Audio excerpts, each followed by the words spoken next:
host, Cabin Black, and this is my fourth live. If you are new to Cafe Witch Podcast, well, I want to say welcome. Cafe Witch Podcast is a brand new podcast.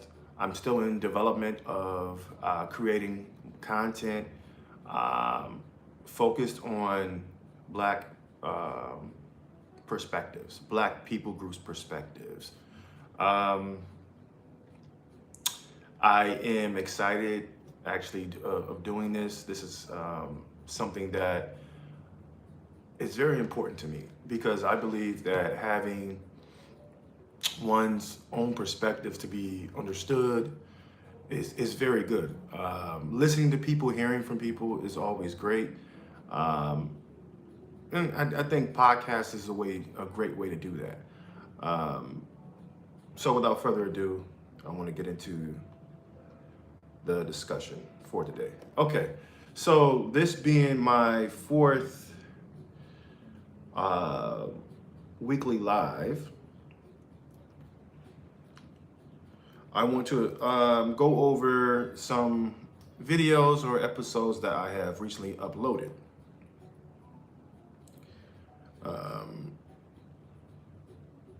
So the videos that I have recently uploaded are A Black Like Me, part 7 and part 8. I have also uploaded Deconstruction of Faith and Religion, part 4, 5, 6, and 7. So if you want to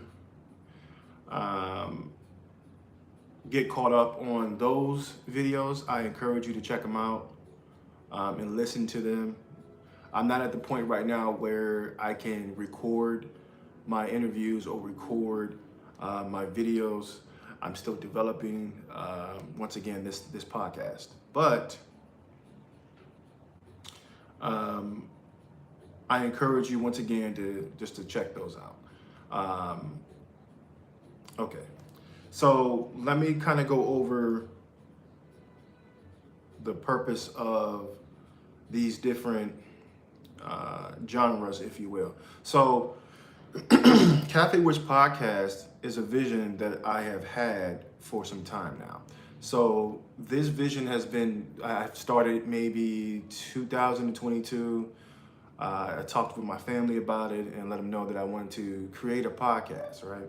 So the focus for this podcast, once again, is to speak to Black people groups globally, to speak to the black experience, to speak from the Black perspective. And what I mean by Black, let me address something here. So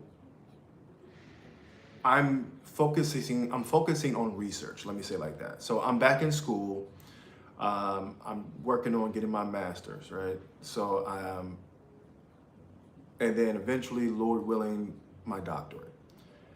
But the purpose of Cafe Witch Podcast also is to bring out or introduce my hypothesis, which is a part of my research.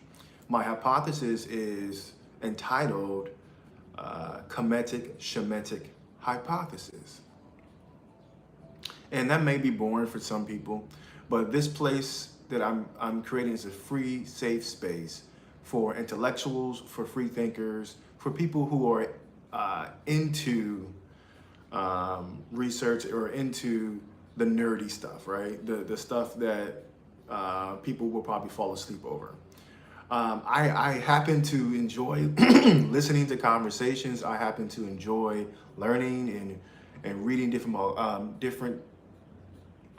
topics about cultures, societies, about different nationalities, different ethnicities, and ways of knowing and ways of being, and how people see themselves, especially focused on the people of color and also on Black people specifically. And I say that to say, so going back to the research, my research once again is entitled the Kemetic-Shemitic hypothesis. Okay. Welcome everyone who is coming on right now. I want to say hello to you. Please feel free to like, share, and subscribe. Subscribe. Okay. I'm gonna read a couple of these comments here. Alvin, good morning or good afternoon. Blissy says, I like your energy. I am not super smart, but I am a good listener. I'm subbing. Thank you. I appreciate that. Angelo, hey, in the sub. Okay, Stauffenberg, Wichita. The culture is a cult, bro. Okay, so once again, there's different perspectives, and I'm not speaking to.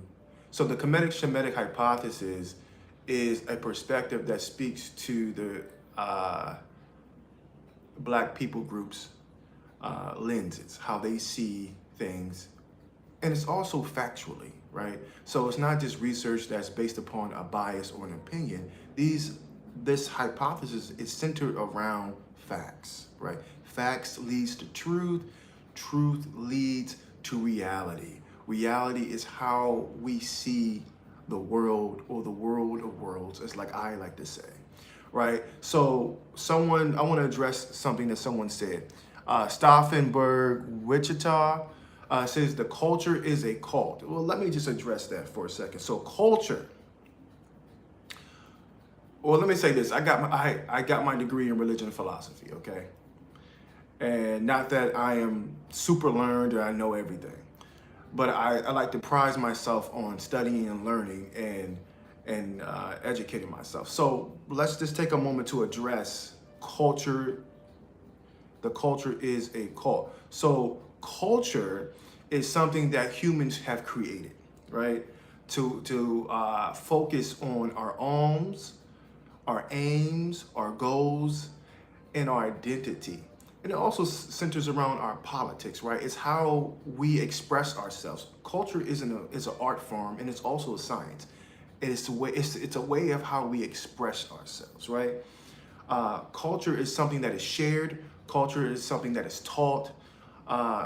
Culture is typically something that's not tangible, and is in the essence of something you can touch and taste, but it is expressed and seen and felt through food, through artistry, through visuals, through music, through tapestry, through history, our ethnicity, right?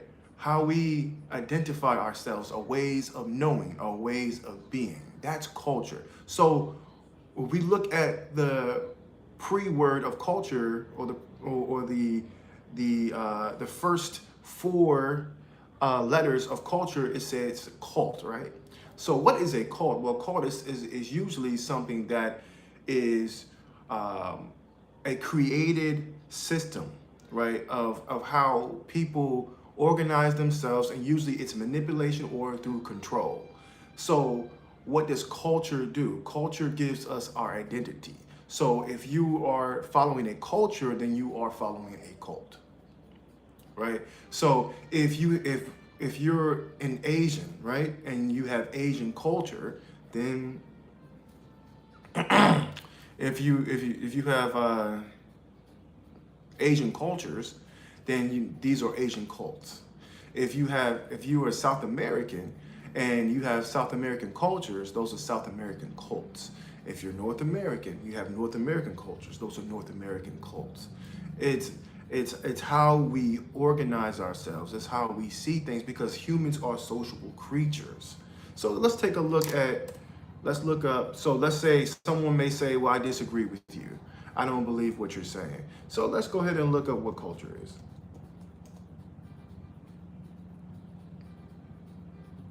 Okay. All right. So culture is the shared, this is coming from let me get the right credit here, because I don't want to be stealing anybody's information or whatnot. I want to give credit where credit is due. This is coming from Merriam-Webster. Okay. The meaning of culture is the beliefs, customs, arts, etc. of a particular social group, place, or time. All of what I just said. All right, now let's look at what culture and cult. Let's just see. Let's just see. All right. Let's see what we got here.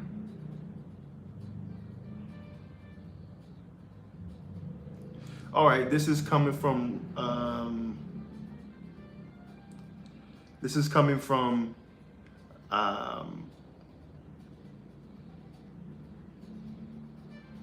Encyclopedia Britannica. All right, it says cult, definition of cult. Usually small group devoted to a person, idea, or philosophy. All right, the term cult is often applied to a religious movement that exists in some degree of tension. But what does it mean? Usually it means small group devoted to a person, idea, or philosophy. So we call that folk culture, right? Folk culture is something that resembles a cult, right? You have a small group of people who are devoted to a person, idea, or philosophy. That's also religion. Buddhism it's a group that's devoted to a person, idea, and philosophy. Christianity is a group devoted to a person, idea, philosophy. Islam it's a group devoted to a person, idea, or philosophy. Let's look up, not let's look up, but let me mention, what else? Confucianism or Confucius. Someone who follows Confucius, usually a group devoted to a person, idea, or philosophy. Okay, let's just keep on naming things. Let's say, once again, American exceptionalism. What is it? A group devoted to a person, idea, or philosophy. White Eurasianism. A group devoted to a person, idea, or philosophy.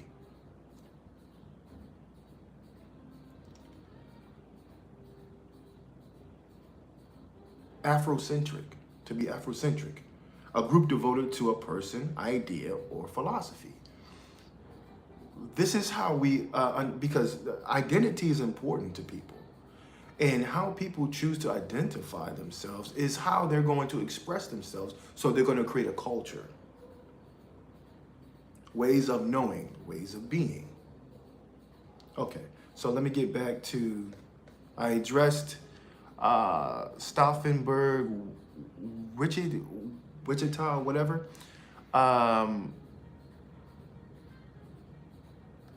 Oh, he also said, he or she says the dictionary is a book source. So this may be a troll. So, but even though this may be a troll, I'm still going to use what they're talking about to bring out the points that I wanted to address. So there you go. Now back to my podcast.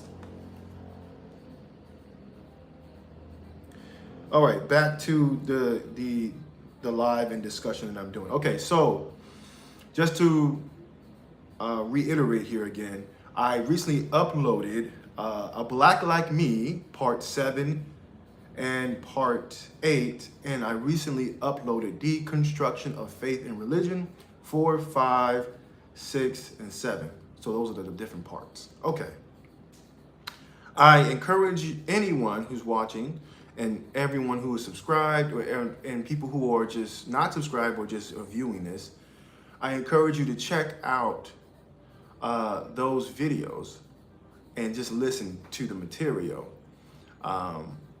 You can listen to this material while you're cooking. You can listen to this material while you are eating your food. While you can listen to this material, this podcast, when you're taking a nap, if you're trying to go to sleep, if you're waking up early in the morning. You can listen to this podcast when you're working out, any time of the day, anything that you're doing, any event, any place where you're at. If you need to put even some earphones in, whatever, some Apple, whatever, some earphones in, you can do that and enjoy the content, enjoy the material. The people who I'm interviewing are very much intellectuals. They are also free thinkers, and they're very knowledgeable. And their experiences matter, and all of this is going to my research. Now I'm getting back to the research here. So the entitled study that I have created is called the Kemetic-Shemitic hypothesis. It's built upon several other theories and studies. Nothing is of itself by itself. I just want to say that. So all information is passed down, right? All information comes from somewhere else. So if you have a theory, a hypothesis, or any law that the sciences use and utilize, all comes from somewhere, okay? Now we can argue and debate where that place was in time and space. I have a term called, not a term, but an acronym called land, space, and time, LST, land, space, and time. That's a part of my hypothesis. And the name or the title of my hypothesis, again, is Kemetic-Shemitic hypothesis. So why is this important? Why Kemetic-Shemitic hypothesis? Well, this is very simple. It's because a lot of times when I have me being black my whole life, a lot of black people have dealt with a lot of things that, due to colonization, due to ambiguity of diversity in our communities, due to social injustice, due to the harsh atrocities that have happened to us during the triangle trade, which led to the slave trade, to the trans-Sahara slave trade, to the Silk Road slave trade, right? A lot of our identity, a lot of our practices, a lot of our cultures, a lot of our history was either faded, was diluted, whitewashed, or destroyed. So this is an opportunity for me to study this and create something for future generations and for future people who want to study and who want to see things from a different perspective. Once again, this is a hypothesis. So there's certain things I'm going to get right and certain things I'm going to get wrong, and that's okay. And there's certain things that I'm going to prove to be true, and there's certain things that I have to I'm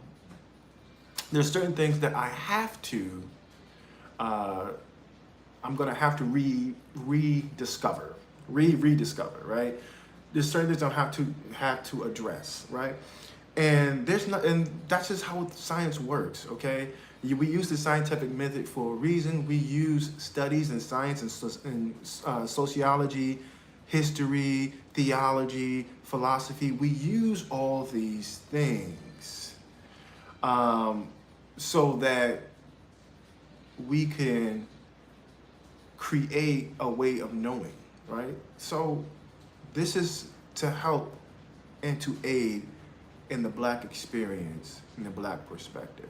So within Kemetic-Shemitic hypothesis, I go over several different perspectives, and this is why this is relevant to my podcast, right?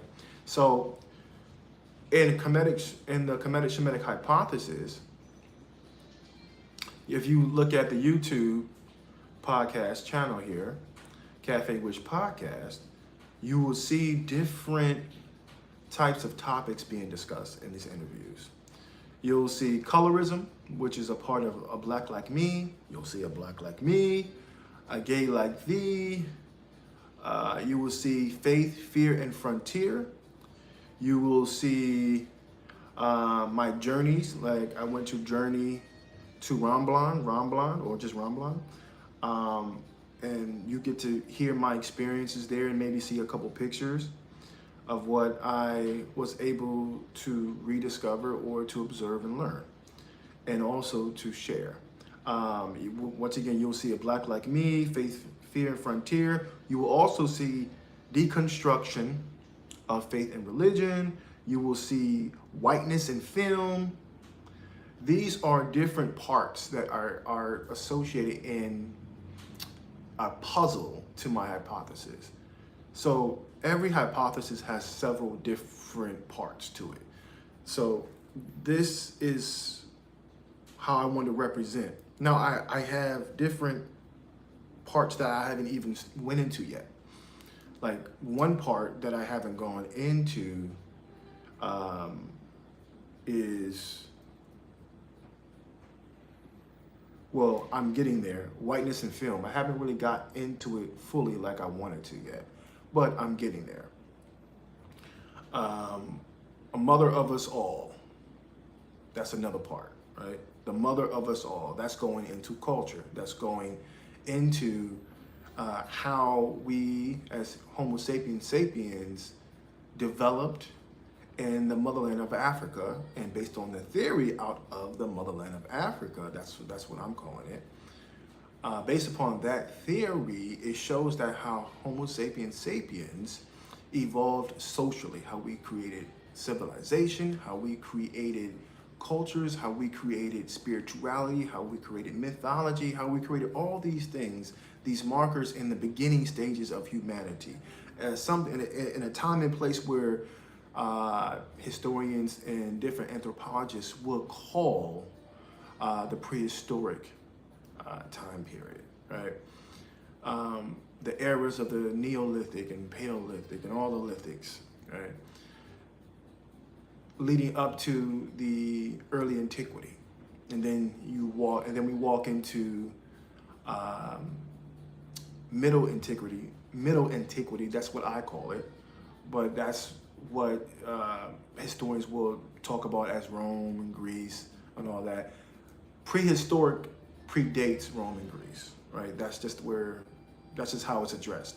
And then you roll right into the Greek and Roman empires, and then we go into the late antiquity, which is the Middle Ages, going into the Renaissance, white Euro Renaissance movement, and then we walk right into the modernity era, which is also known as the Industrial Revolution era. That's going to be your late 1700s, early 1800s. So basically that would be the 18th century, 19th century, and parts of the 20th century. That would be the modernity. And then now the time we live in today is contemporary. All right. So all of this, once again, is based upon my research, and I'm learning a lot. I'm doing a lot of reading. So I'm excited. Once again, I'm in school, so I can actually put this research to use and use it to help me obtain my master's degree and what I'm trying to do, and then, Lord willing, focus on my doctorate. And in that being said, I'm really going to be able to hopefully write some journals, write some articles, and the information I'm creating now could possibly be used to make literature. Okay. So, all right, so now I want to switch gears. Okay. I wanted to address something. And it's centered around a podcast that I've seen. I won't share the name at this moment in time, but I saw something early this morning, and it's relevant to what I want to talk about today. I'm actually getting into the show now. It's relevant to what I want to talk about today. So what I want to talk about today is representation.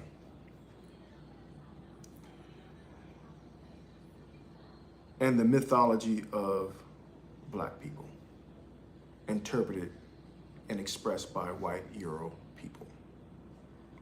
So that's the, if I needed a title necessarily for this live, it would be just that. It would be representation, mythology of Black people through the lens of white Euro people groups. All right. So I was watching this podcast earlier today,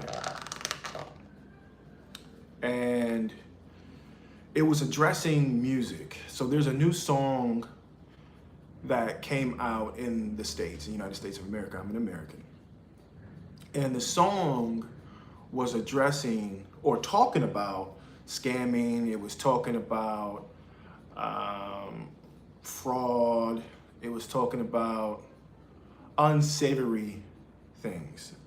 And I understand that music is art, going back to culture. It's an expression of culture. But what really had me kind of question is the anti-Blackness that was being spoken about in the podcast that I was watching. And the comments were saying how it's not anti-Blackness. No, I'm paraphrasing. This is not exact, but this is what I got from what was said.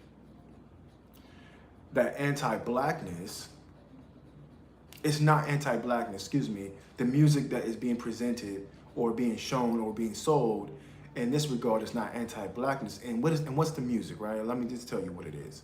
It's an artist by the name of Young Miami. She came out with a song, and it's known as the Song of the Summer, right? I don't want to get into all the minutia and details of the song. I just want to use it as a talking point of what I want to address. Okay, so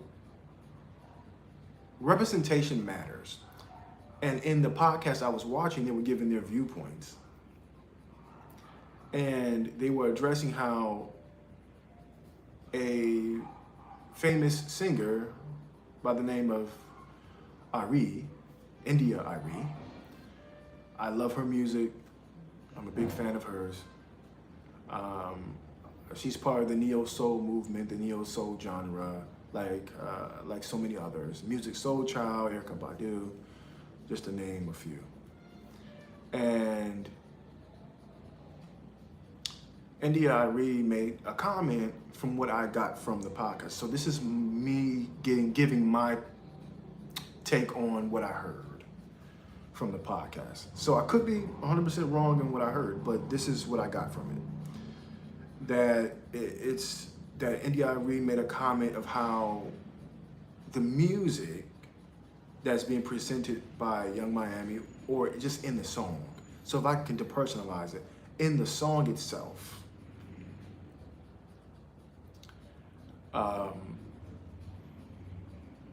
it's not a good representation of Black people. And it's not a good thing for Black people to listen to this type of music. And it's not profitable. There's no benefit of it. And it doesn't showcase the best of us. It doesn't give us motivation to be our best selves. That's what I got from it. And for what it's worth, music is art. Now here's my perspective. Music is art.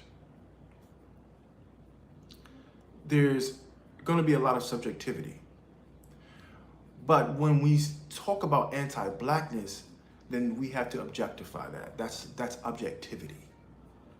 That's not subjectivity. Even though people can be subjective in what it means to be anti-Blackness, they can be subjective in that. But if we're going to call a thing, then anti-blackness has to be used as a measuring tool, as a test. There has to be something, a standard, to showcase what anti-blackness is. And it has to be consistent. It can't be this here, anti-blackness means this today, and anti-blackness means this tomorrow. There has to be, now it can grow and it can expand, but the rudiments or the principles of what anti-blackness is should be constant. So in saying all of that, I can hold on to several different truths here. If this, then that. I want to approach it this way. If Black America wants to change its perception, then they have to do that. That thing refers to changing the image. So if Black Americans, and we're all not a monolith, right? Nor do we have to be. But if Black Americans want to have community and have a culture that is not anti-Black, then they need to do that. And that whatever that thing is, they need to do. So let's look up what anti-Blackness is.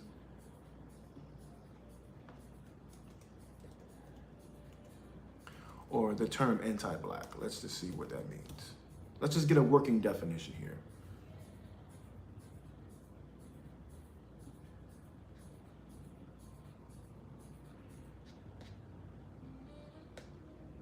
Okay. Looking up anti-Black.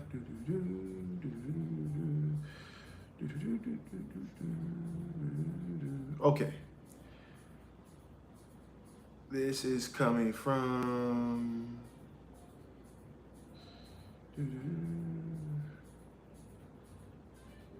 okay, let's just use Merriam-Webster. So anti-Black is a term, it's a word that has a definition. So let's see what the working definition is for anti-Black. Anti-Black, according to Merriam-Webster, is the meaning of anti-Black is opposed to or hostile toward Black people. Anti-Black, anti-Muslim, anti-Hispanic, anti-trans, and misogynistic. So opposed to. So anything that is anti-Black is opposed to what it means to be Black. Okay, so if Black American society, so let me take a step. Let's say I wasn't Black, right? Let's say I wasn't Black American. And I'm watching on the outside looking in. Let's just play that game. If Black Americans wanted to create a culture that showcased or was a presentation or representation of who they are and what they are about, then they have to do everything that is pro-Black.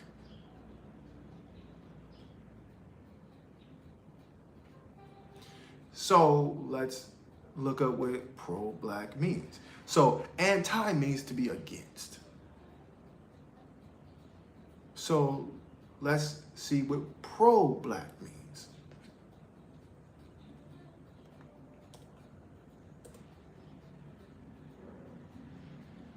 Let's get a working definition for that.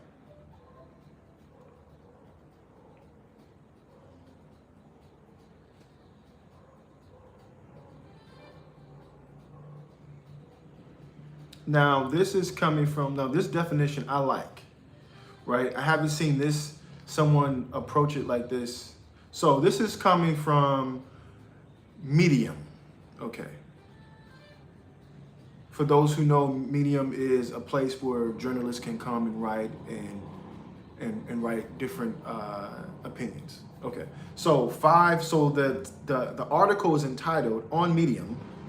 The article is entitled 5 Reasons Every Human Being Should Be Pro-Black. And Laura M. Quiano, hopefully I'm saying her name right, I'll say it again. Laura M. Keanu, excuse me, Laura M. Keanu. Forgive me if I'm not saying your name right now, I'm pretty sure I'm not. Laura M. Keanu says this. This is her working definition for what it means to be pro-black. Okay. Being pro-black means being pro-justice, pro-equality, pro-freedom, and pro-humanity. Those are four things, according to her definition. There are four things that make up the constant or the being of pro-black. Being pro-black means being pro-justice, pro-equality, pro-freedom, pro-humanity. Okay, so if we take this working definition, so we know what anti-blackness is, right? We just covered that. Anti-blackness, according to Merriam-Webster, means being opposed to black. Okay. Now let's deal with what it means to be pro-black. The working definition by Laura M. Keanu. Being pro-black means being pro-justice, pro-equality, pro-freedom, and pro-humanity. That's what it's about.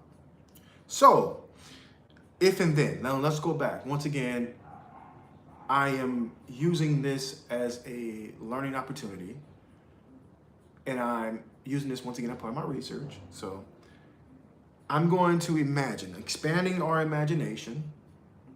I'm going to give a scenario, a situation, okay, based upon this podcast that I watched earlier. And once again, it's a great podcast, by the way. I have no ills or anything negative really about the individuals that are on that podcast or what they had to say necessarily. I want to depersonalize that. So I'm not against them. I'm not opposition to them. I don't think that they're bad people. I don't think they're evil. I don't think that they're stupid, they're dumb. No, none of that.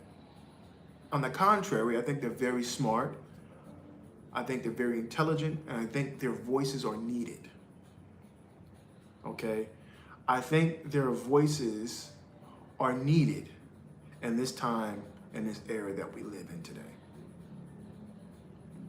Okay. So, if and then. So I'm pretending that I'm not African American, I'm not Black American, I'm pretending that I'm outside looking in. I'm pretending I'm a foreigner. Okay. If Black America wanted to be unified in a sense where they are respected on the global stage, and one of the ways they wanted to do that is through their image or their representation or how they show up in the world.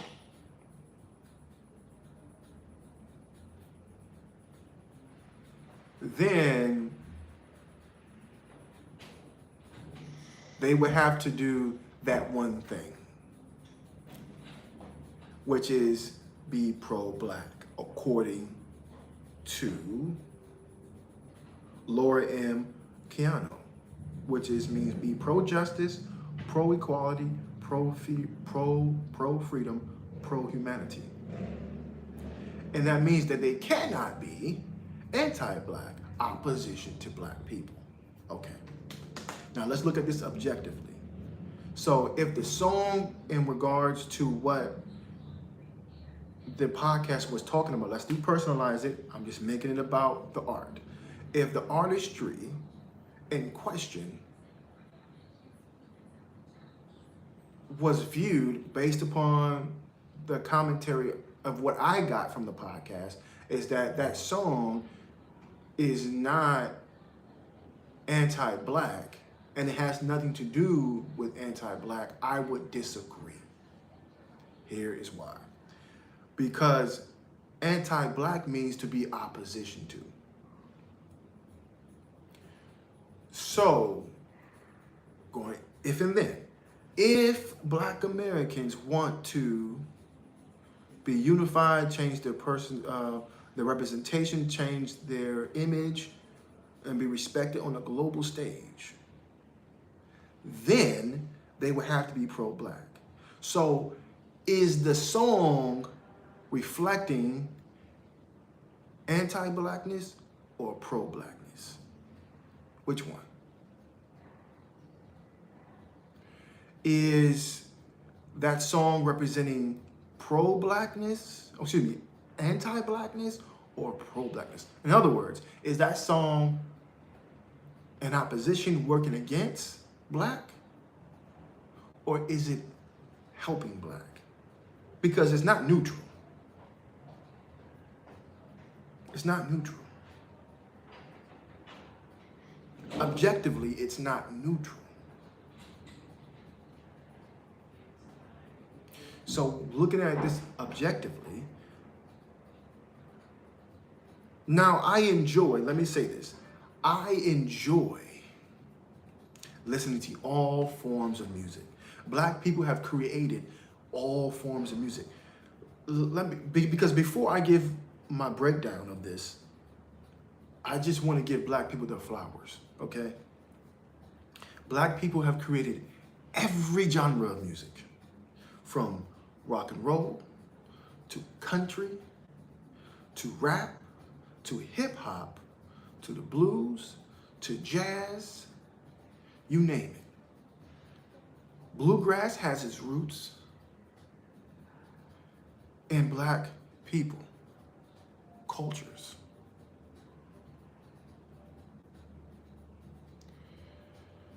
And black people have created all these different types of music.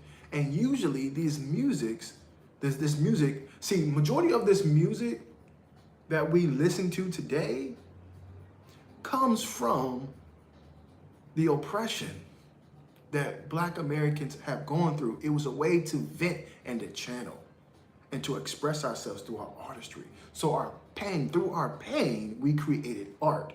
And the type of art that we created in this regard is music. And once again, culture is a way of how we express ourselves. And art, we have to always remember, art is as the saying goes, art is the representation of life, or art is imitating it. This is the correct saying. Art is the imitation of life, or life is the imitation of art. All right? So culture is an expression of that art. And Black American people have created the popular music that we listen to today. Once again, from blues to the jazz, to the country, to the classic rock, to rock and roll, to bluegrass,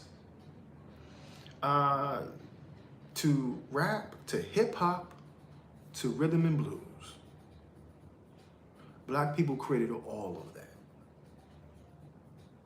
Even popular music. Black people created all of that.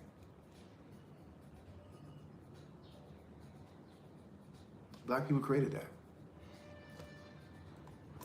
So, I just want to give black people their flowers. Black Americans, their flowers. Black people globally, their flowers, yes. Because culture, the popular culture, comes from black people groups. And it always has. Okay. But listening to modern and contemporary music, black people created the framework, the structure, everything that it means for those genres to be what they are. Black people gave the roots and the foundation for them.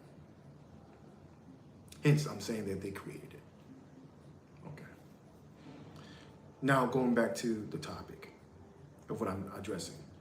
So the song that India Arie was critiquing and giving criticism to, which she's allowed to do, entitled to do, she has the catalog, she has the experience, she has the history to do it. So she's giving her take on that. And it's a professional one. It may be seen as her opinion, but it's an informed opinion. It's a professional opinion. And it's tied to, from what I got from what the podcast I was listening to was talking about, I got that the song in question, or the song in mention, is not being anti-Black, but then it's not being pro-Black. It's not talking about pro-justice. It's not talking about pro-equality. It's not talking about pro-freedom. It's not talking about pro-humanity. So is it helpful or is it hurtful? Going back to the if and then. If, once again, pretend that I'm not Black American in this moment, I'm just a foreigner outside looking in. I can be black, white, green, purple, whatever. Yellow, orange, red, whatever. But I'm pretending that I'm a foreigner. And if and then. So if Black Americans want to be unified and showcase a representative or representation or an image globally to be respected, to be respectable globally, which is important, then we have to do that thing, which is be pro-Black. So is the song in question, in mention, is the song anti-Black? Excuse me, is the song anti-Black or pro-Black?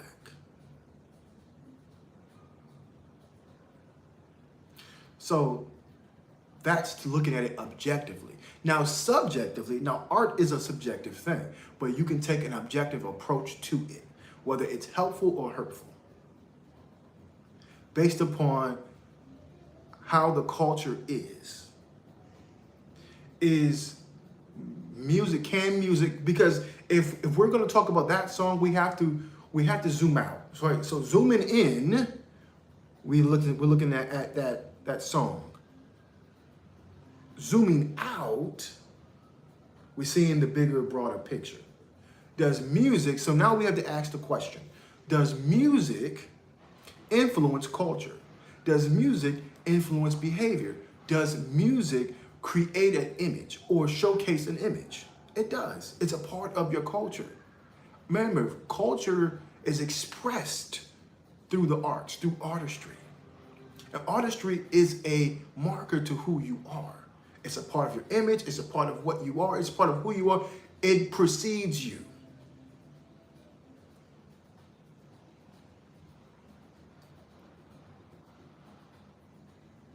That's what art does. Now let's zoom. Now we zoomed out. Now let's zoom back in.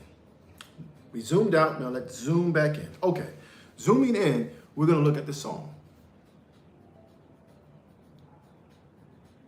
And those who have heard it, those who have listened to it, is it helping or hurting? Because it's not neutral.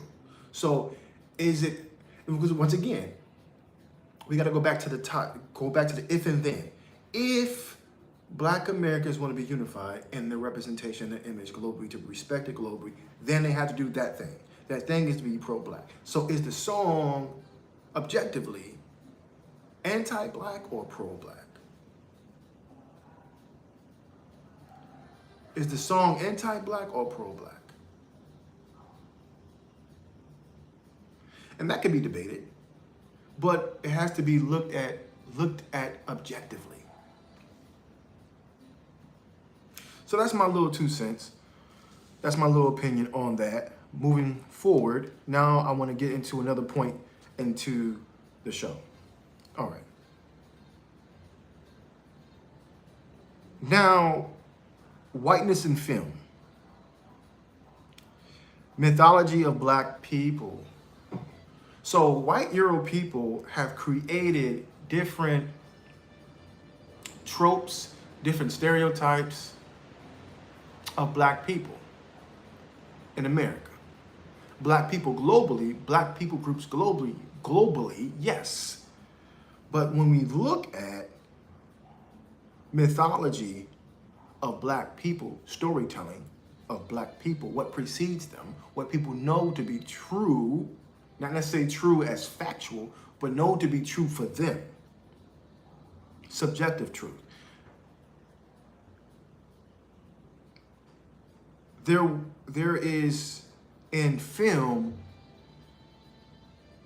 image is everything. How you display someone, something, a noun, a person, place, or thing through images, it may be art, but once again, is it helping or is it hurting? Is it anti-Black or is it pro-Black? So before we even move any further, whiteness in film is anti-Black. Someone say, well, how can you say that? No. When we have to look at the foundation of it. So I encourage you to look up, if you're a free thinker, if you're a person who is a student of being pro-humanity, because I believe I'm a humanist, I'm a humanitarian, I'm a humanist, and I'm a Hebrew. All right, so let's look up, I don't know, some images here. So if you have access to your computer, I encourage you, or laptop, or whatever device you have, look this up and tell me what you think. All right, we're gonna look up old films. So let's go to films from the 1930s.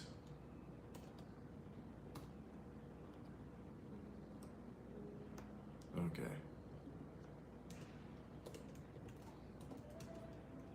Let's just call out a film.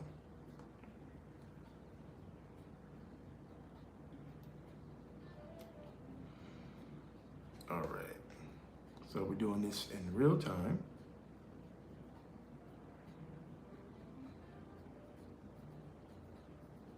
Okay. There's a film that I want to address.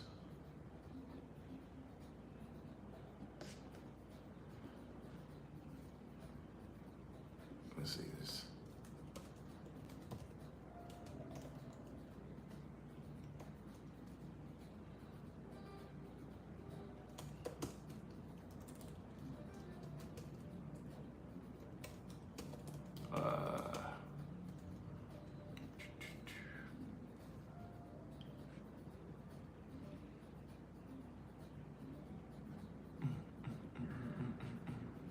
Okay.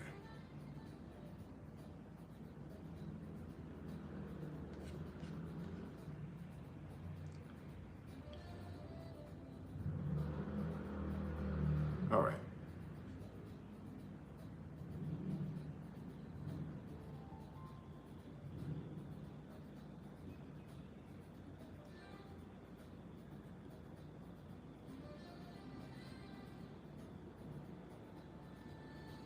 Okay, so here is a title of a film that you can check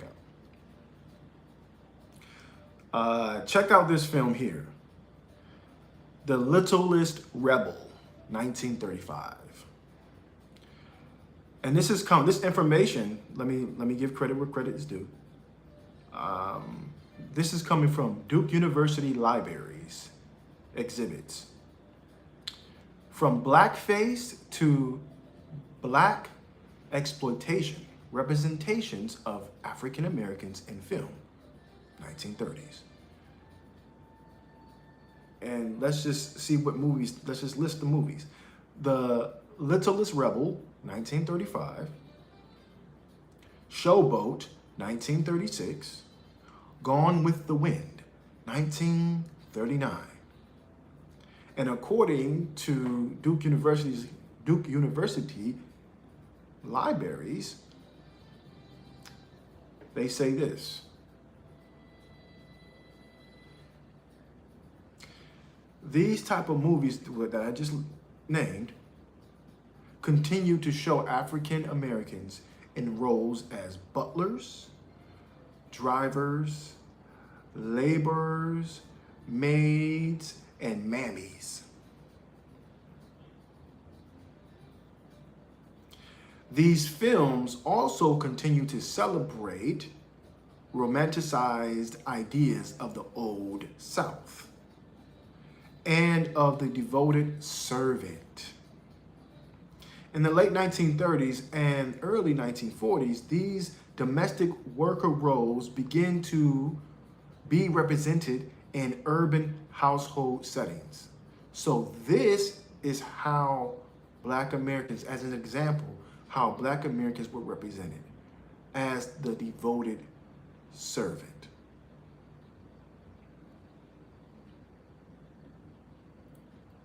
That's just one example, all right? Now they mentioned blackface. So let's go look at that. Let's see what that does. Let's see how that moves.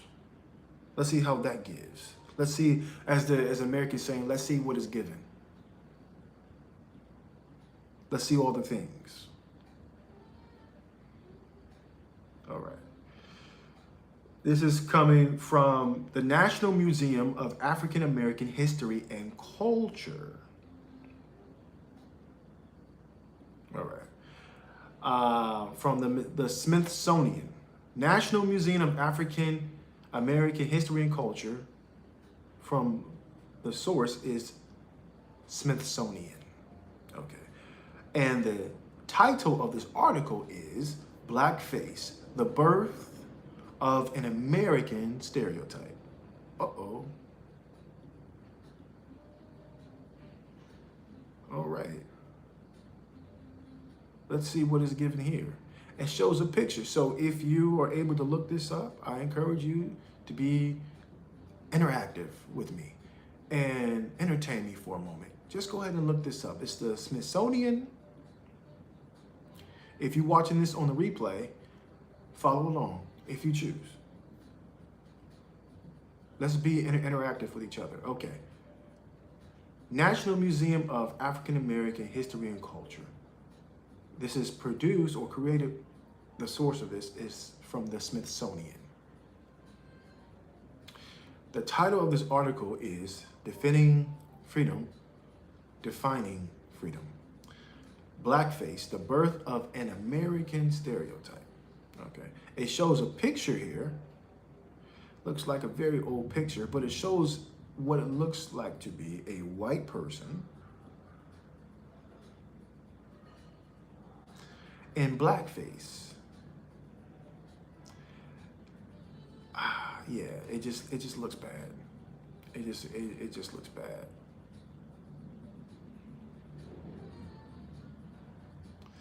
It just looks bad. Yeah, this picture is it just looks bad. There's no other way to say it for me. Okay, so I'll read a little bit from this article. It says, historian Dale Cockrell once noted that poor and working class whites who felt squeezed politically, economically, and socially from the top, but also from the bottom, invented the minstrelsy. Okay. as a way of expressing culture, as a way of expressing the oppression that marked being members of the majority, but outside of the white norm. Minstrelsy, comedic performances of blackness by whites in exaggerated costumes and makeup cannot be separated fully from the racial derision and stereotyping at its core. By distorting the features and culture of African Americans, including their looks, language, dance, deportment,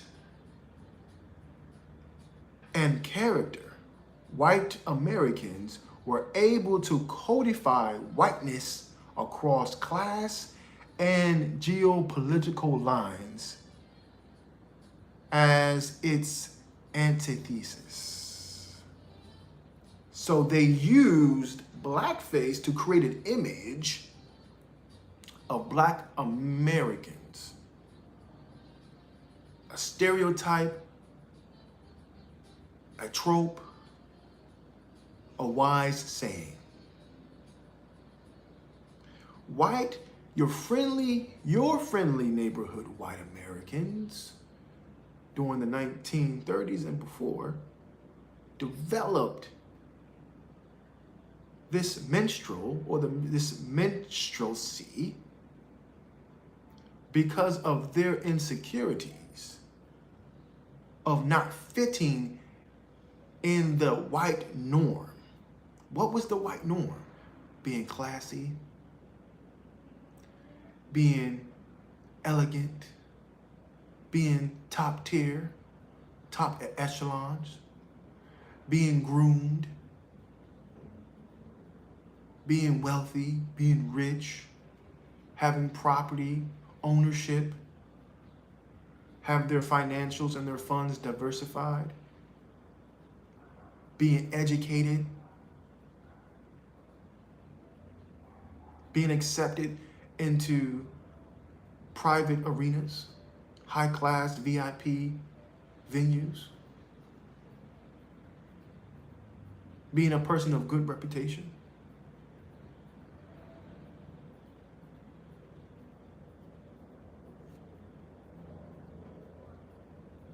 So, according to the Smithsonian, the identity of blackness, as is represented in imagery,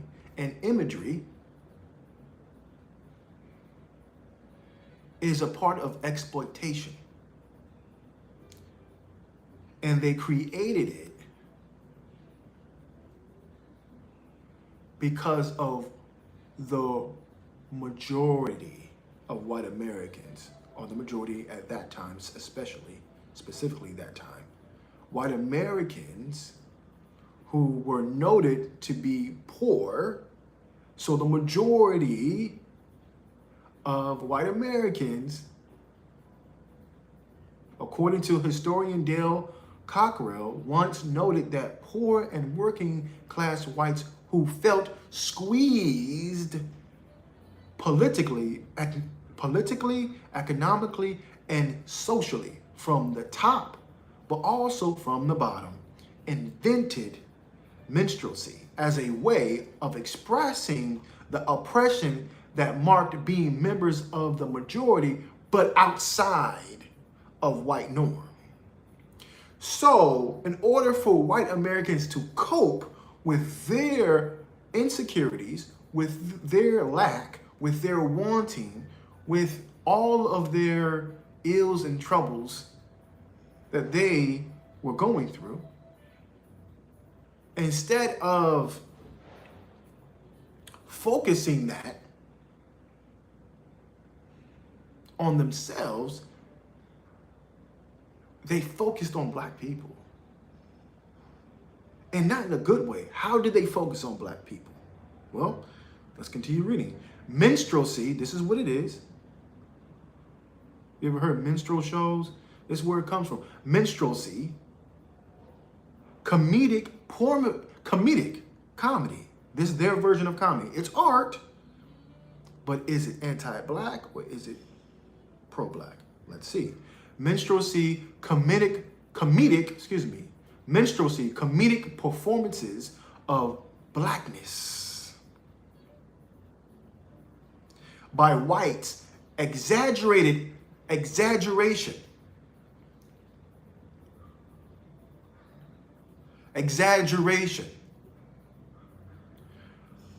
of costumes, makeup. What else? A distortion of their features and of their culture. Of whose culture? African Americans.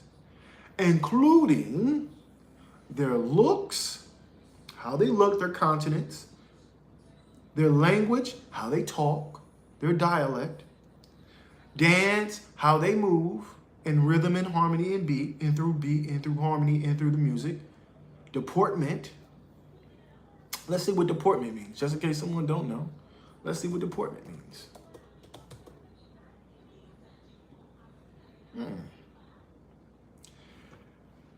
Their stance, their stagger, their swagger, their gait. Deportment. This is coming from, let me give the credit what credit's due. Merriam-Webster. Man, this is the go-to today. The go-to dictionary today. All right. Merriam-Webster, deportment. Deportment can simply refer to one's demeanor, or it can refer to behavior formed by breeding or training, nature versus nurture, and often conforming to conventional rules.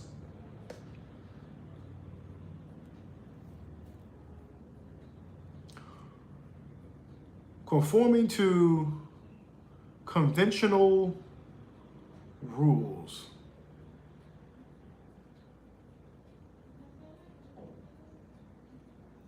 Conventional rules. Okay.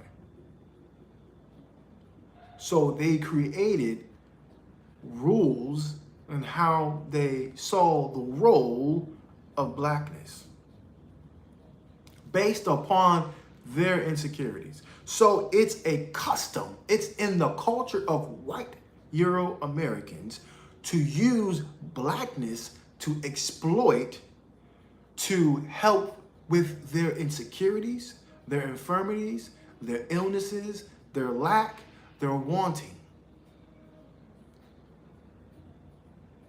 And how they do not fit the norm or the stereotype of what it means to be white or whiteness, because they don't fit. So majority, according to historian Dale Cockrell, majority of white Americans don't fit that norm. What norm? The stereotype. White is right, white people are smart, white people are intelligent, white people are the top, the cream of the crop, white people are the richest, white people are the strongest, white people are the bravest, white people are the heroes, white people this, white people that. Majority of majority of white Americans, for a 40-inch slip, majority of white Americans do not fit that norm, that stereotype, that model of the majority. Majority of them don't fit that. So as a response, what do? They beat down on the people they always beat down on.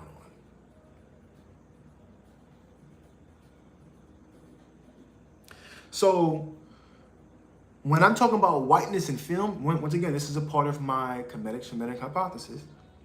When I talk about whiteness in film, I'm talking about the mythology of black people through the lens of white European globally. Not just in America, but globally. Let's take a look at my Substack. If you, my Substack is cabin.com// Black. You can look me up on Substack.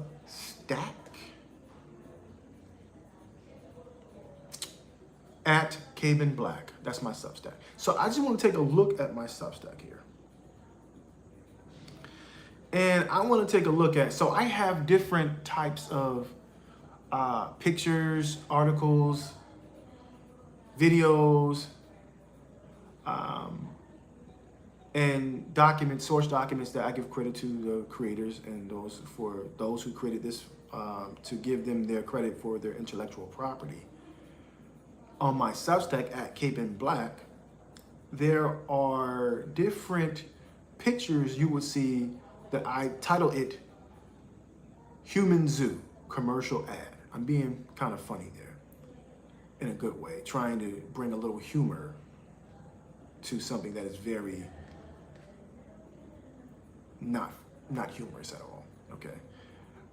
Sometimes you, as the old saying is, you have to laugh from crying, to keep from crying. Okay, so the latest one I put up is East Indian Art and Historical Exhibition, 20th century. The other one previously I put up is the Nubian Village, Dusseldorf. This is in Europe. Industrial and Business Exposition, 20th century. And there are different pictures. You're welcome to go there and check it out. There are different pictures that I posted that showcase Black people groups in human zoos. Now, if you understand human zoos, you do a little research. Human zoos were designed to showcase Black people groups. Now, other groups as well, but I'm talking about Black people groups. Designed specifically for Black people groups to exploit them. So, coming off the tail end of the continents gaining their freedom from slavery, yes, every continent experienced white Euro imperialism and slavery. Yes. Coming off the tail end of continents and people groups on these continents gaining their freedom from white Euro slavery, what rode in next during the Industrial Revolution was, in this regard, was human zoos. And another form of slavery, an exploitative business that use science and research to codify it and create a social science to help codify the social science that was already there, the classification of races by Darwinism and the eugenics, the eugenics program, and white Eurasianism. They showcased Black people groups. And so white Euro people created the world within worlds for these people on these continents to live in a lower state. So they created the condition for these Black people groups to live in. Then after these Black people groups on these continents gained their freedom from white Euro slavery, which not all of it ended at the same time, but let's just say for the sake of the conversation right now that I'm having with you, watching the viewer,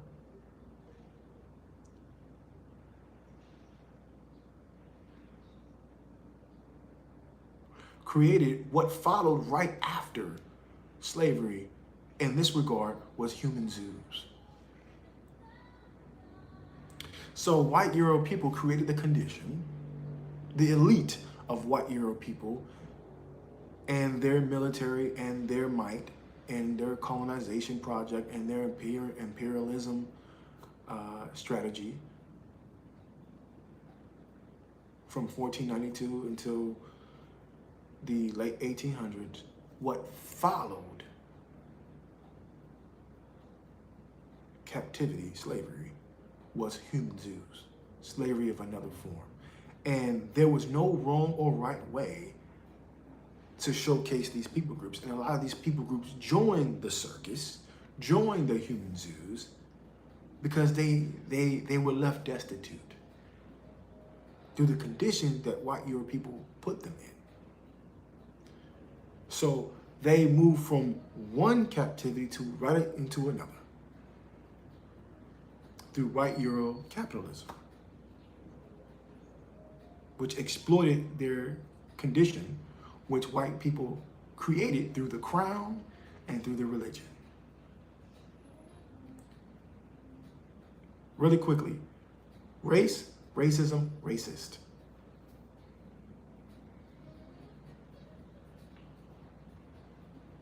Race needs a religion, and those who practice that religion are racist.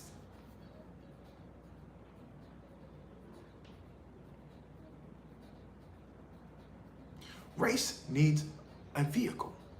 What's another type of vehicle? Capitalism. What's another type of vehicle? Eugenics. What's another type of vehicle? Education. What's another type of vehicle? Healthcare. What's another type of vehicle? Every institution, banking, legal. Through every institution, based upon their genetics. Remember that genetic tree? If you watched my last live, I talked about the eugenic tree, or the live before.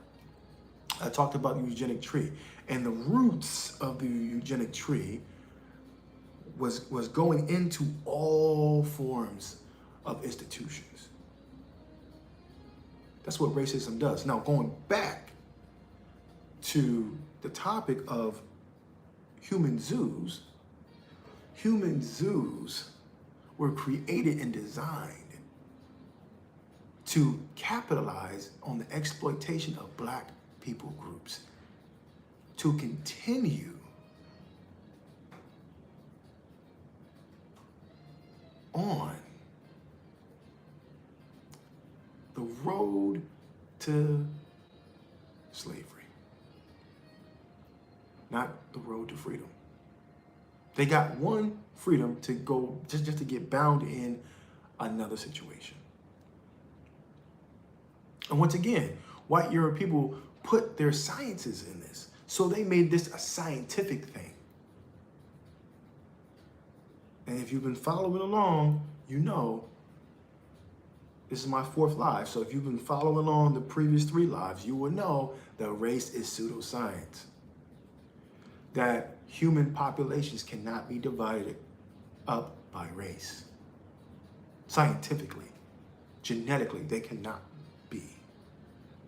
Race and genetics are not the same thing. And race is a social structure. Say it again. Race is a social structure. Social structure. It's a social structure. Social structure. Race is a social structure.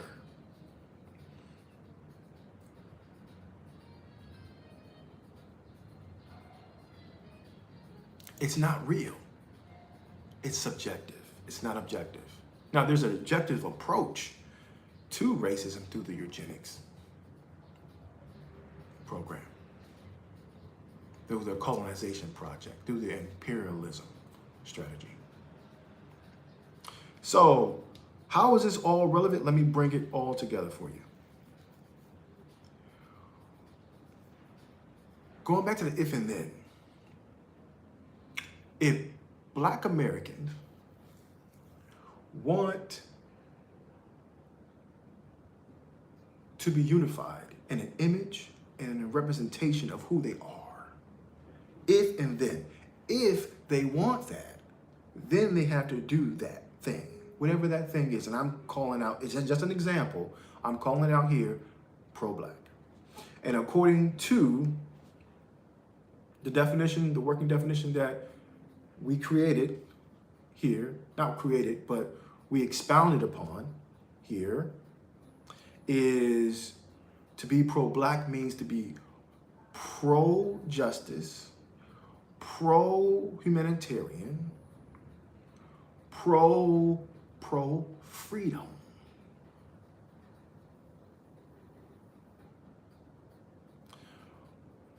And pro-liberty, just to be free. That is what it means to be pro-black. That is blackness. From black people's perspective.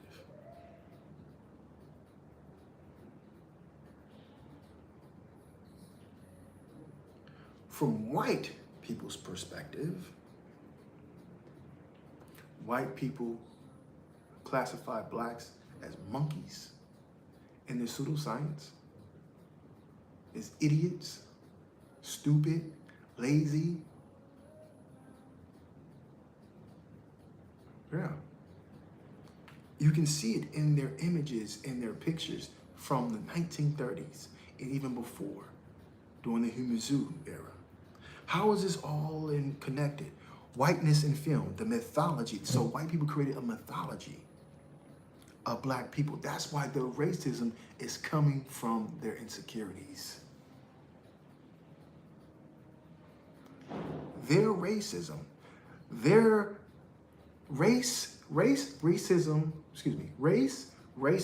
racist, is all coming from their insecurities.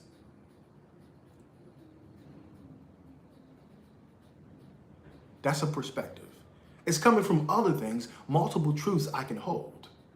One of the truths is that racism is coming from their insecurities. Their inadequacies, their lack, their want.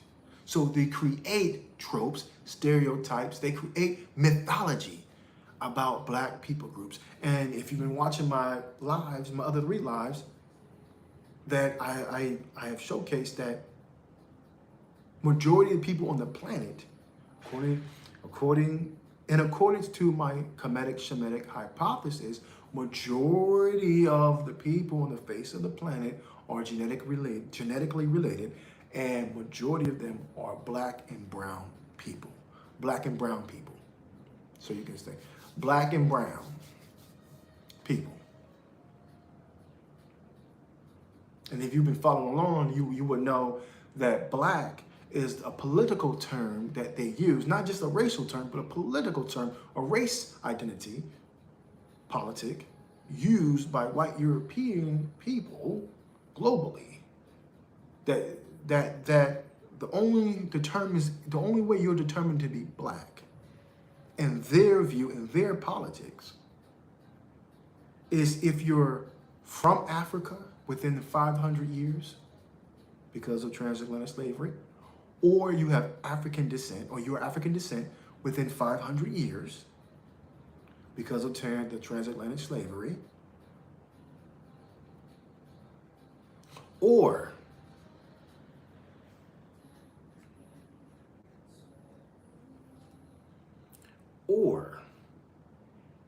if you are living in Africa right now,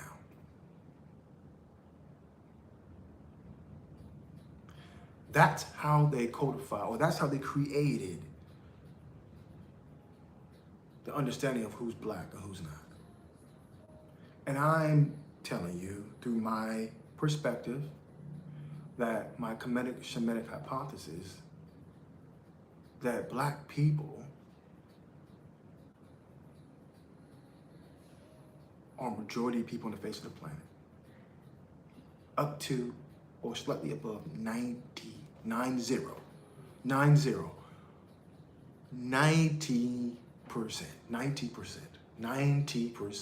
of people of the population of the planet right now on this globe, on Earth, are black. And the image is important. Images are always important.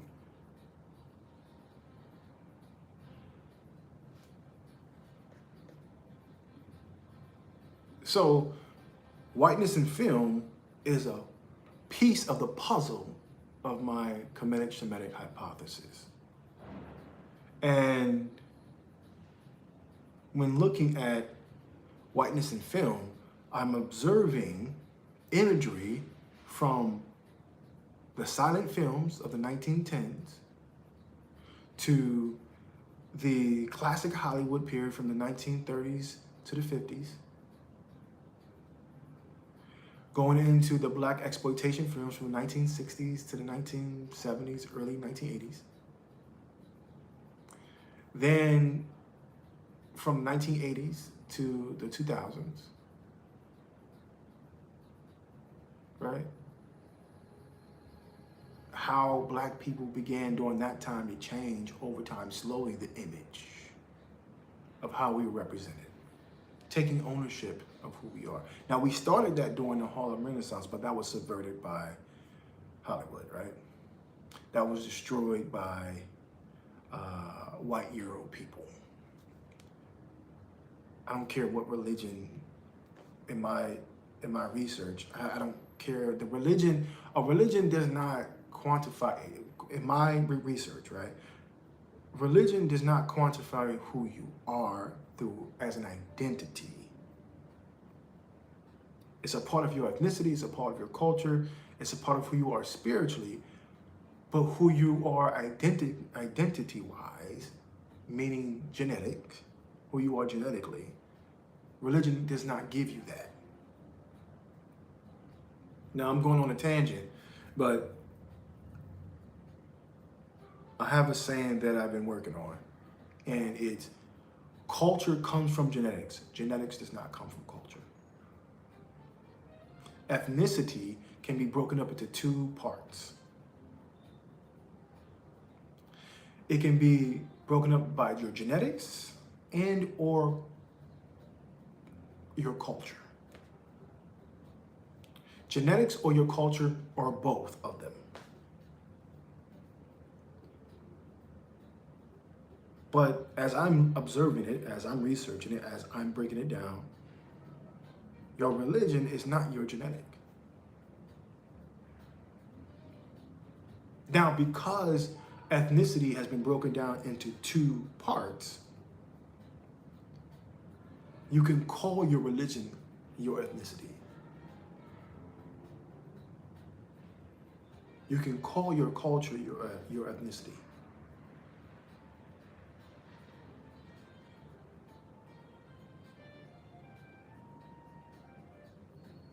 So, whiteness in film, the mythology of black people through white Euro people lens.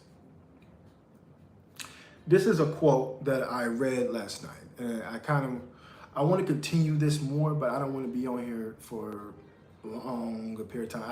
I'm not the type of person who wants to do long lives, far as on YouTube.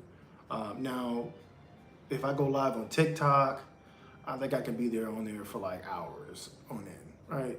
If I go live on TikTok, then yeah, I can do a live for hours and hours and hours and hours, because TikTok is that type of platform where people will be engaged and will jump in, jump out. So Instagram, I can be live on Instagram for hours. That's just the type of platform that I'm seeing lives work best. Long lives work best on Instagram and TikTok. So I have so much more I want to go into, and I can go on and on and on and on and on and on and on and on and on and on and on and on and on and on and on and on and on. But I don't want to be boring too much on YouTube. So some people may view this as boring, and that's okay. Some people may not be entertained, and that's okay. But for those who get it, who like it, who feel like this is a safe space for them, which is designed for people who are free thinkers. First and foremost, this podcast is for black people groups around the world. What I mean by black, according to my Kemetic Shemitic hypothesis, black and brown people. Okay. I'm speaking to them first, all right? So this is the podcast is for them. Safe space for them to think, to express themselves and whatnot. Okay. So I came across this this quote yesterday. This is coming from one of the American presidents, and it's related to the Reconstruction era, where American blacks got their freedom from Civil War to the Emancipation Proclamation.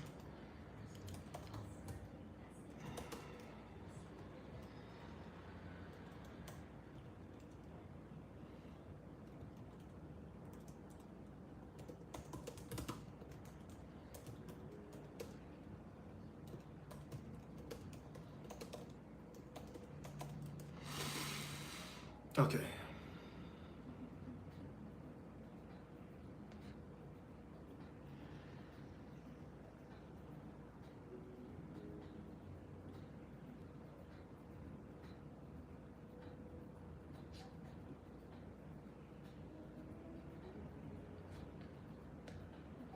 Okay, let me find this quote.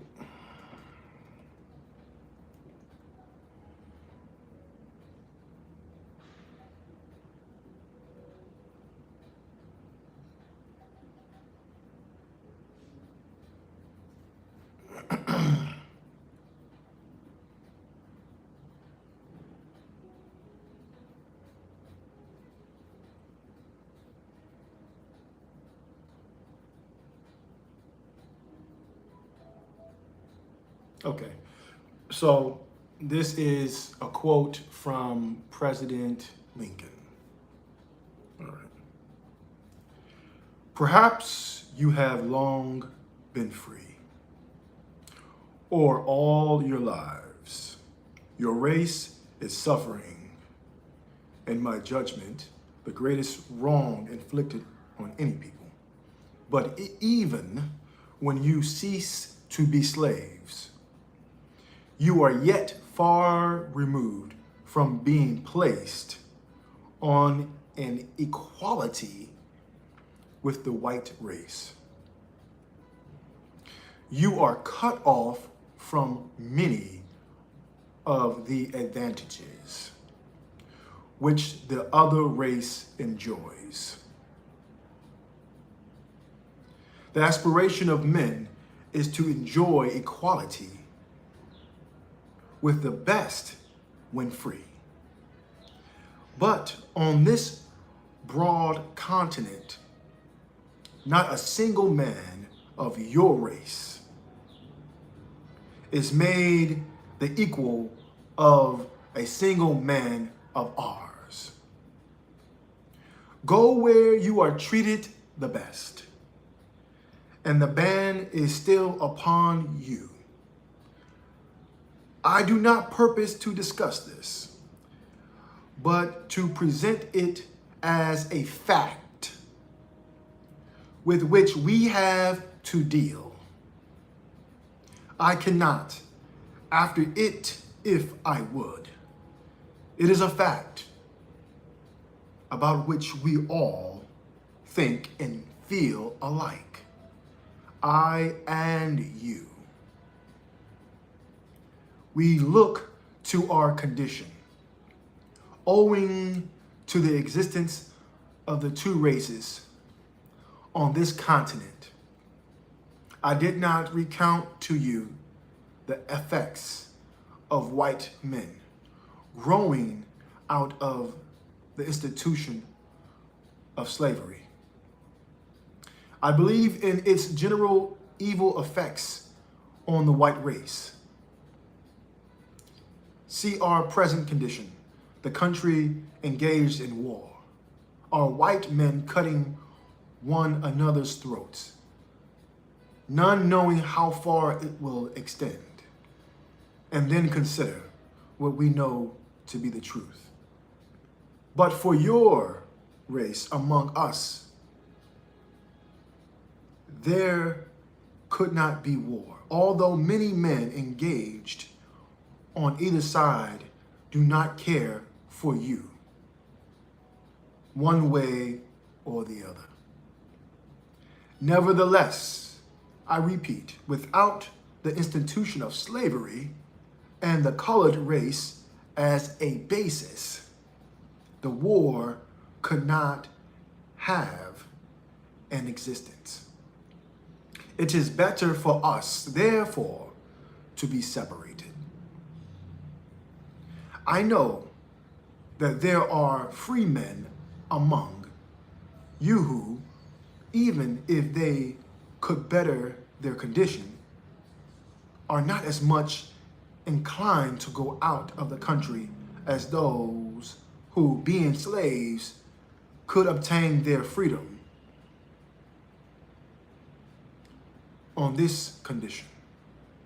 I suppose one of the principal difficulties in the way of colonization is that the free colored man cannot see that his comfort would be advanced by it. You may believe that you can live in Washington or elsewhere in the United States the remainder of your life as easily, perhaps more so than you can in any foreign country. And hence, you may come to the conclusion that you have nothing to do with the idea of going to a foreign country. This is, I speak in no unkind sense, an extremely selfish view of the case. You ought to do something to help those who are not so fortunate as yourselves. There is an unwillingness on the part of our people, harsh as it may be for you, free colored people, to remain with us now. If you could give a start to the white people, you would open a wide door for many to be made free. If we deal with those who are not free at the beginning and whose intellects are clouded with slavery, we have very poor material to start with. If intelligent colored men, such as are before me, would move in this matter, much might be accomplished. It is exceedingly important that we have men at the beginning capable of thinking as white men and not as those who have been systematically oppressed. There is much to encourage you. For the sake of your race, you should sacrifice something of your present comfort for the purpose of being as grand in the respect as the white people. It is a cheering thought throughout life that something can be done to ameliorate the condition of those who have been subject to the hard usages of the world. It is difficult to make a man miserable while he feels he is worthy of himself and claims kindred to the great God who made him. In the American Revolutionary War, sacrifices were made by men engaged in it, but they were cheered by the future. General Washington himself endured great and physical hardships than if he had remained a British subject. Yet he was a happy man because he was engaged in benefiting his race and doing something for the children of his neighbors, having none of his own. The colony of Liberia has been in existence a long time. In a certain sense, it is a success. The old president of Liberia, Roberts, has just been with me the first time I ever saw him. He says they have within the bounds of that colony between 300,000 and 400,000 people, and more than in some of our old states, such as Rhode Island to Delaware, such as Rhode Island or Delaware, or in some of our newer states, and less than in some of our larger ones. They are not all American colonists or their descendants. Something less than 12,000 have been sent thither from this country. Many of the original settlers have died, yet like people elsewhere, their offspring outnumber those deceased. The question is, if the colored people are persuaded to go anywhere, why not there?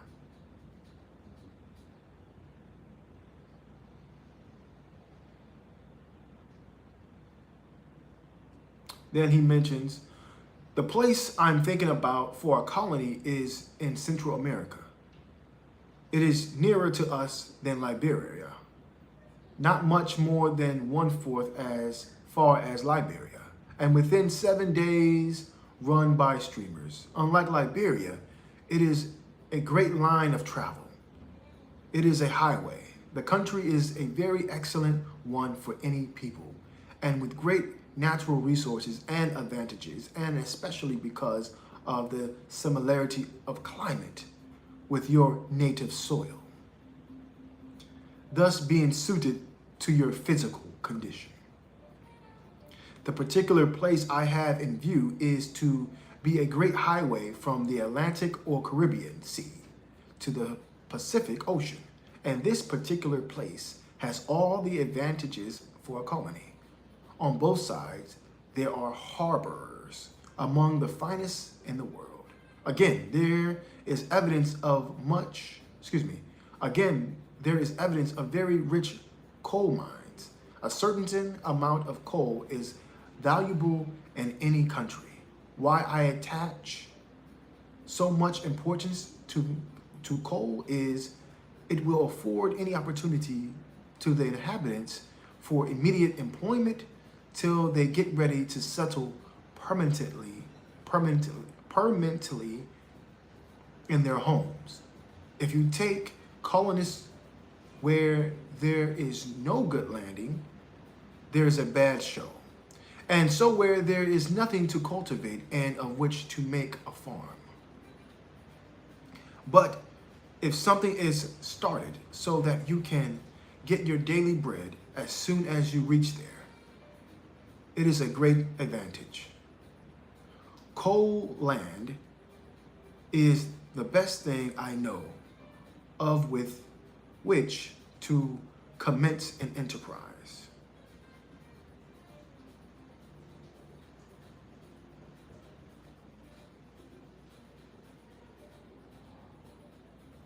And this is the last point. To return, have been talked to upon this subject, and told that a speculation is intended by gentlemen who have an interest in the country, including the coal mines. We have been mistaken all our lives if we did not know whites as well as blacks. Look to their self-interest. Unless among those deficient of intellect, everybody you trade with makes something.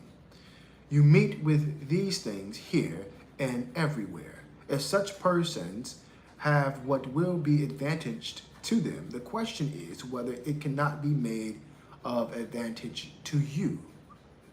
You are intelligent and know that success does not so much depend on external help as on self-reliance. Much, therefore, depends upon yourselves.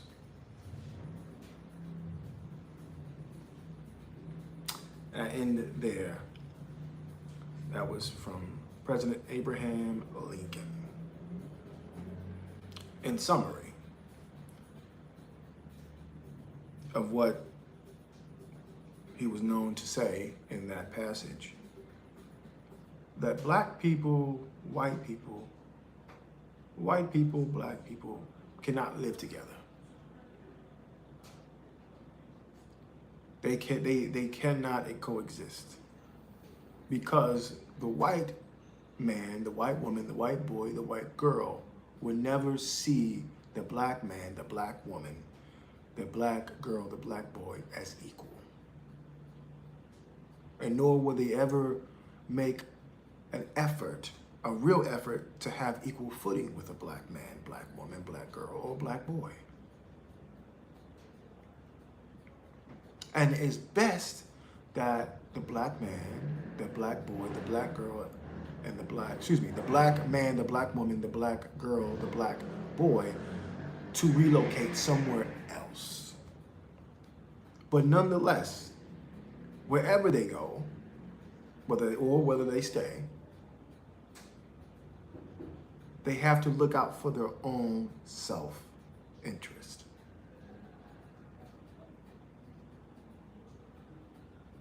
So, Kemetic hypothesis. Looking out for one's own self-interest.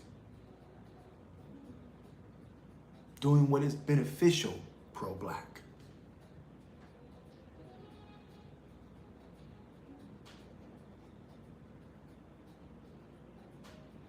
So that's my live today. Hopefully I gave you something to think about. Hopefully I said something that made you say, huh? Or Maybe, hopefully I said something or went over something that made you want to research or read along or study.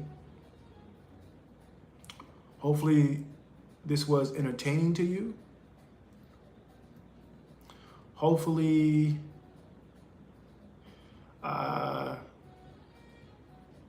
you enjoyed it.